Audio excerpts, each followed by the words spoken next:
two of the country's biggest labor federations are at each other's throats. This as SAFTU and COSATU accuse one another of trying to sow divisions, and this is in an effort, at least on the part of COSATU, to woo back two of its former unions. This is the National Union of Metal Workers of South Africa, NUMSA for short, and the Food and Allied Workers Union, FAO. But COSATU has hit back, saying its intention to write to its former affiliates is aimed at uniting workers. SAFTU General Secretary is Zwelinzima Vavi. He joins us now for more. Mr. Vavi, good evening to you. Thank you very much for your time.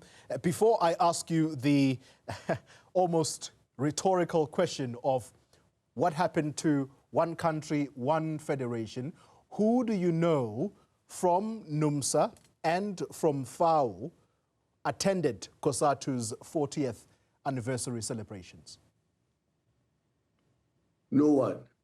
In fact, not even COSATU members attended. Not just SAFTU and NUMSA or FAO. Their own members boycotted that event in mass.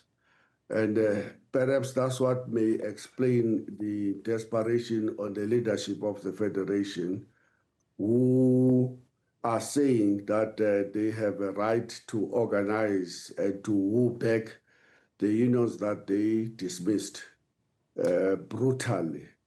But they have not changed a thing from what those unions were complaining about. But they're now saying, without any introspection, come back home and let's build a one country, one federation, which is, again, a misnomer, because a one country, one federation can only be built through federations.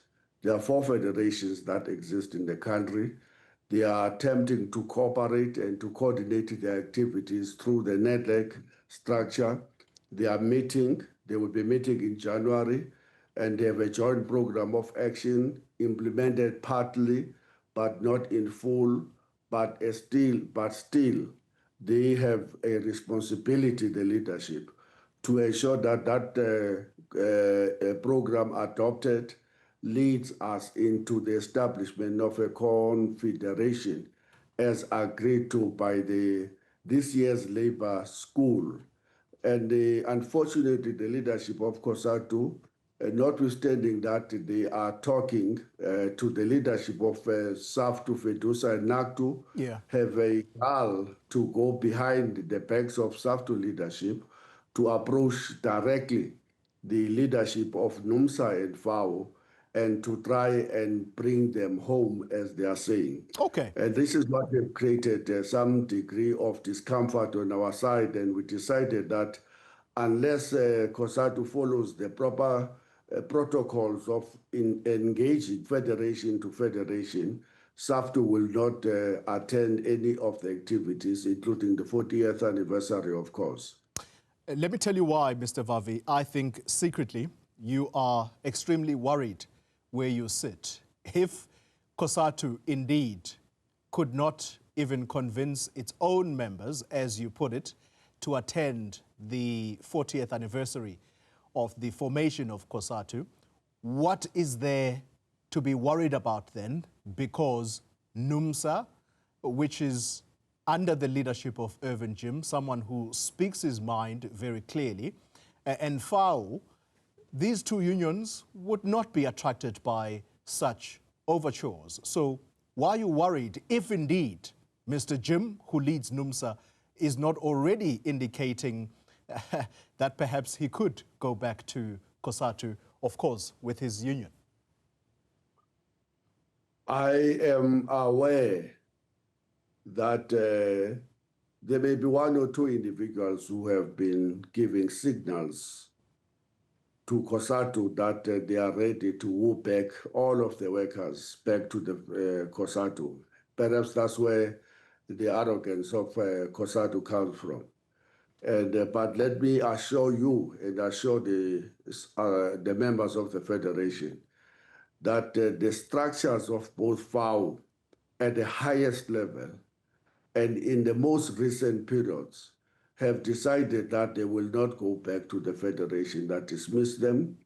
They will not go back to the federation that is tangled with a capitalist party, a bourgeoisie system that is privatizing, implementing austerity program that have led to 43% of workers to be unemployed because of neoliberal programs that it is advancing. They are not going to go back there.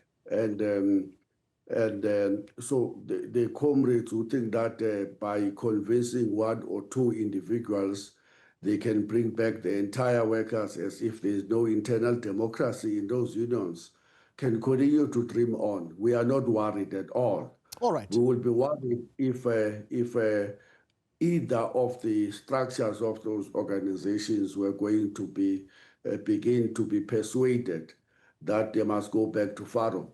Okay. Allow me to ask you this question. It's the same question, but I'm going to use a different tactic.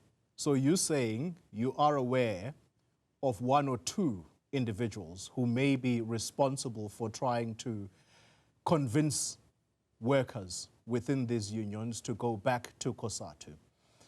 I am aware, at least in the recent past, of a difficult relationship that's existed between yourself and Mr. Jim.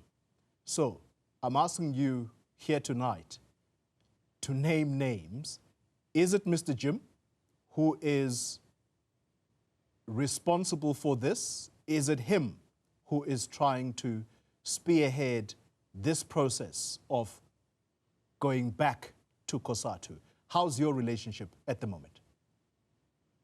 No, my relationship with any of the individual leaders is immaterial because we are not individuals brought together by our personal issues with anyone. The relationship is structural. It's a relationship between SAFTU and her affiliated unions. We have very good relationship with all of our unions. We participate in their activities. We support them when they call out on the federation to support us. We join their activities. We call on other workers to join their activities.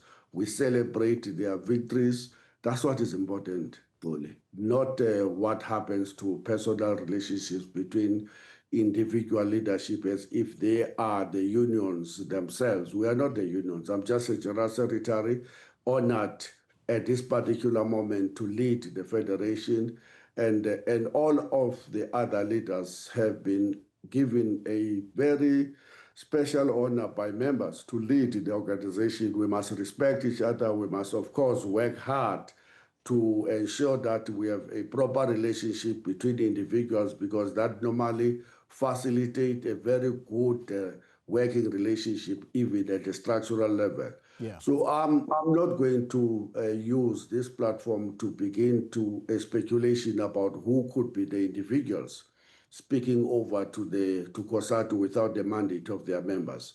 But from my own reading of the COSATU statement, I have no doubt that that type of arrogance can only be gained if they were speaking to one or two individuals who would have misled them, that they have so much power that they can just instruct the entire membership to move this side today, no, tomorrow this side, and the other day, no, that side, tomorrow that side. That's not how normal human beings behave. All right, let me tackle it this way then. NUMSA is the largest union under the SAFTU fold, and its power and resources, that's information that's well documented. If they were to go back to COSATU, that would deal a huge blow to SAFTU, would it not? It would. There's no doubt about it. Look, SAFTU is a proletariat-based federation. Its membership is dominated in the main by workers in the private sector, in the manufacturing sector. NUMSA is the biggest manufacturing union in South Africa.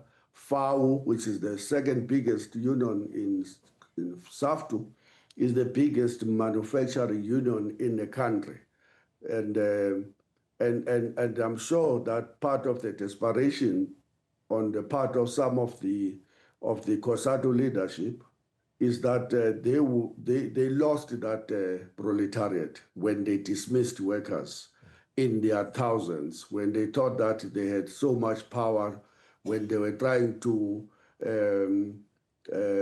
be good boys and girls to the Zuma factional agendas, a very clear agenda at the time, to hollow out trade unions, to divide workers, to weaken them so that he cannot be held accountable in the program of looting the South African resources. So yes, at that time, COSATU thought that dismissing NUMSA, dismissing a range of other affiliated members who were complaining about lack of democracy, corruption, mismanagement inside their unions, dismissing them was actually advancing the program of resolution. The problem that everybody should realize was that it was a fundamental mistake that they committed. They should have never even thought about dismissing 360,000 workers because the National Congress had taken resolutions they don't agree with. You don't run the politics of unity in that fashion. And down the line now, about 10, 12 years, they are regretting. Instead of them saying, look, guys, we made a mistake, let's have a session where we talk about where things go wrong. Let's have a discussion with SAFTU, because most of the SAFTU unions, by the way, come from COSATU, not just NUMSA and FAO. Most of the people that have created a range of splinter unions were split from the COSATU unions. They were complaining about corruption, assassinations. They were complaining about brutal politics of cut the neck and no debate. And they left. Yeah. They created alternative unions and Let me ask you this. Independent, militant. But there they are now establishing an independent federation. The people who dismiss them are saying that they must come back home. Wow, does it work that way? I can hear how pained you are by this, Mr. Vavi. And we remember that period very well. Let me ask you, or let me invite you to a debate that someone is going to ask, well, why are you doing this? He's no longer even a member anymore. Let me invite you to a discussion you are not party to, but as an observer now, you read today's papers and they talk about COSATU that is going to play big brother or possibly a mediator between the ANC and the SACP. Do you believe that this deals the end of the so-called tripartite alliance, particularly the rift between the ANC and the SACP? The tripartite alliance is a leadership pact, is an elite arrangement at the top. It functions only during elections where the leadership of the Federation, COSATU, are rallied to mobilize its members to vote for the ANC, which anybody who analyzes the ANC from the class perspective will agree that it has transformed itself from a pro-worker movement of the Freedom Charter, the people shall govern, the wealth of the country shall be shared, into a movement of privatization, austerity, of budget cuts, of total lawlessness, and of deprivation and sidelining of more and more people. And as a result, the reason why I'm saying that this is an elite arrangement is that workers, including the members of COSATU, have long decided that the ANC have betrayed them, have abandoned them. They started to see that in Cape Town and followed by the whole of the Western Cape. That sentiment moved to Nelson Mandela, Port Elizabeth, and moved to Johannesburg, to Ekurhuleni, to Pretoria, Tshwane, and it is moving to Durban and into Mangaung. Nobody can stop that. Only the ANC doing a proper introspection, not what you saw over the weekend. And a movement that will ask, why has the working class turned its backs on us?